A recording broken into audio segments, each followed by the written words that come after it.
Hello दोस्तों, आज हम बताने जा रहे हैं आपको एक ऐसी जगह जहां पर वनवास के दौरान माता कुंती ने काम को पराजित किया था। ये ऐतिहासिक जगह है अशनी महादेव। ये शिमला से लगभग 90 किलोमीटर की दूरी पर है। अगर यहाँ पहुँचना हो तो शिमला करसोग वाली सड़क पर आना पड़ेगा और बाया बगशाड़ यहाँ से होकर बस से भी आती है और बगशाड़ से ये लगभग 3 किलोमीटर के पक्के लिंक रोड पर स्थित है। वनवास के दौरान माता कुंती जब पांडवों सहित करसोग के ममेल नाम की जगह पर पहुंची तो उस दौरान उनके मन में काम पीड़ा उत्पन्न होगी और उन्होंने पांडवों के समक्ष अपने पुनर्विवाह के विचार के बारे में बताया, जिससे पांडव भी काफ़ी हैरान हो गए। उसके बाद करसोग से आकर वो यहाँ पर अश्वी नाम के स्थान पर पहुँचे। उस दिन निर्जला एकादशी और गंगा दशमी की तिथि थी। तो यहाँ पर 3 नाले इकट्ठे होते हैं, तो यहाँ पर इसे त्रिवेणी संगम भी कहा जाता है। तो यहाँ पर माता कुंती ने स्नान किया। स्नान करते ही उनके मन में जो नकारात्मक विचार थे, काम पीड़ा, वो पूरी तरह से ख़त्म हो गई। यहाँ पर इन तिथियों में स्नान किया जाता है और पहने हुए कपड़े और कपड़े यहाँ पर दान किए जाते हैं। इस जगह को काम निमर्दनी त्रिवेणी भी कहा जाता है। यहाँ पास में ही एक शमशान भी है जहाँ पर बामार्ग की अघोरकल्पी, शवाहारी, कपाल सिद्ध, नादाहारी तथा कायाकल्पी साधनाएं की जाती है। इस कारण से यहाँ पर मंदिर में तजा प्रशस्ता स्त्रियां तथा रजस्वला स्त्रियां और युगल दंपतियों का मंदिर प्रवेश तथा पूजन करना वर्जित है। इसके अतिरिक्त मंदिर में रात्रि पूजा, दर्शन, स्पर्श सर्वथा वर्जित है। शिशु को गोद में लिए हुए स्त्रियों का प्रवेश भी वर्जित माना गया है। कई बार अगर वर्षा ना हो रही हो तो आसपास के पंचायतों के लोग यहाँ पर इकट्ठे होते हैं और शिवलिंग का तब तक जलाभिषेक किया जाता है जब तक जहाँ पर शिवलिंग है वो कमरा पूरी तरह से पानी से ना भर जाए। अगर उस कमरे में पानी टिकता है और समुद्र की तरह लहरें आती है तो समझा जाता है कि बारिश जरूर ही होगी। मंगलवार और शुक्रवार की रात्रि को इस मंदिर के पास कोई भी व्यक्ति नहीं रुकता।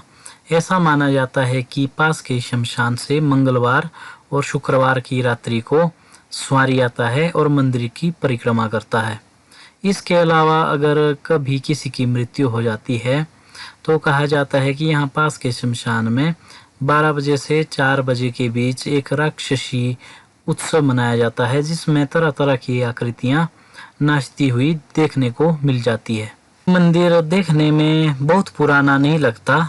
ये मंदिर हाल ही में ही बना है, लेकिन ये स्थान काफ़ी पौराणिक है। इसके पीछे भी 2 कहानियाँ हैं। एक बार यहाँ पास के शमशान में श्रोत मुनि वाम मार्ग सिद्धियाँ कर रहे थे, तो उनके मन में भगवान शंकर के दर्शन की प्रबल इच्छा थी।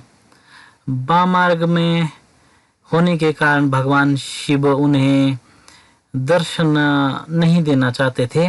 तो उस दौरान त्रिपुर दैत्य ने भगवान शंकर को युद्ध के लिए ललकारा। भगवान शंकर ने त्रिशूल से त्रिपुर दैत्य को प्रहार किया, जिससे कि उसकी दाढ़ टूट गई और एक दांत भगवान शंकर की जटाओं में अटक गया। भगवान शंकर की जटाओं में गंगा होने के कारण वो दाढ़ हो गई पवित्र। तो भगवान शंकर ने सोचा दर्शन देने की बजाय ये दाढ़ श्रोत मुनि को दे दी जाए। तो उन्होंने वो दाढ़ श्रोत मुनि के पास फेंक दी। श्रोत मुनि ने भगवान का आशीर्वाद समझकर शिवलिंग के रूप में उसे पूजना शुरू कर दिया। भगवान शिव के प्रत्यक्ष दर्शन ना होने के कारण श्रोत मुनि ने वामार्गी सिद्धियों को छोड़कर सात्विक ढंग से भगवान शंकर की पूजा आराधना शुरू कर दी और अंत समय में उन्होंने अपने शिष्य को कहा कि इस शिवलिंग को अब स्थापित कर दिया जाए और साथ में ही उनकी समाधि भी बना दी जाए। मंदिर के आसपास काफ़ी समाधियां हैं। ये उन संतों की है जो भगवान शिव की पूजा करते हुए ब्रह्मलीन हुए हैं। अश्विनी महादेव का ये शिवलिंग कुचाली श्रेणी के अंतर्गत आता है, क्योंकि ये त्रिपुर दैत्य की दाढ़ से उत्पन्न हुआ था और ये श्रोत मुनि को तब प्राप्त हुआ था जब वो बामार्ग से भगवान शंकर को प्रसन्न करने की कोशिश कर रहे थे। ये मंडी के 80 शिवलिंगों में से इसका भी प्रमुख स्थान है। अगर मंडी जिला में 81 शिवलिंग स्थापित हो जाते तब मंडी को ही काशी कहा जाना था, लेकिन मंडी में 80 शिवलिंग स्थापित होने के कारण जिला मंडी को छोटी काशी भी कहा जाता है। नागाहारी पंथ से जुड़ा होने के कारण इस स्थान को कभी भी मंदिर का स्वरूप नहीं दिया गया, लेकिन 150 साल पहले यहाँ पर आते थे लकड़ियों के व्यापारी। यहाँ की लकड़ियाँ पंजाब और रूस को नदियों से भेजी जाती थी। यहाँ के नदी नावे मिलते हैं सतलुज नदी में। एक बार काफ़ी सूखा पड़ा तो व्यापारी ने भगवान शंकर से प्रार्थना की और यहाँ पर जल अर्पित किया कि बारिश हो जाए। उसके बाद बारिश यहाँ पर हो गई और यहाँ पर व्यापारी ने एक छोटा सा मंदिर भी बना दिया। व्यापारी की कोई संतान नहीं थी तो व्यापारी को संतान की प्राप्ति भी हुई। आज भी जालंधर से उस व्यापारी के वंशज इस मंदिर में दर्शन करने के लिए जरूर ही आते हैं। शक्तियों की बात करें तो यहाँ पर भगवान गणेश, माँ पार्वती और भगवान शंकर जागृत रूप में यहाँ पर विद्यमान हैं।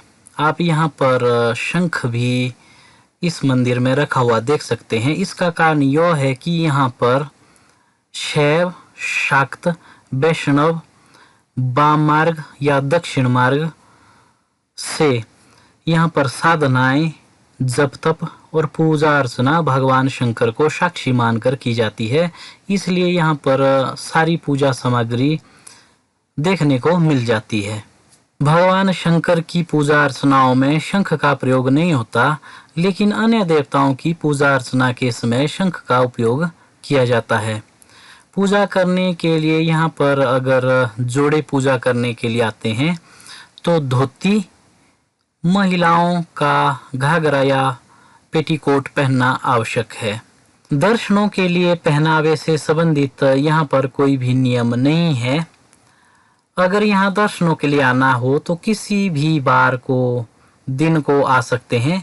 यहाँ पर अगर ठहरना हो तो यहाँ पर मंदिर के पास ही एक सराय भी बनी है, लेकिन राशन आपको दुकान से ही लाना पड़ेगा।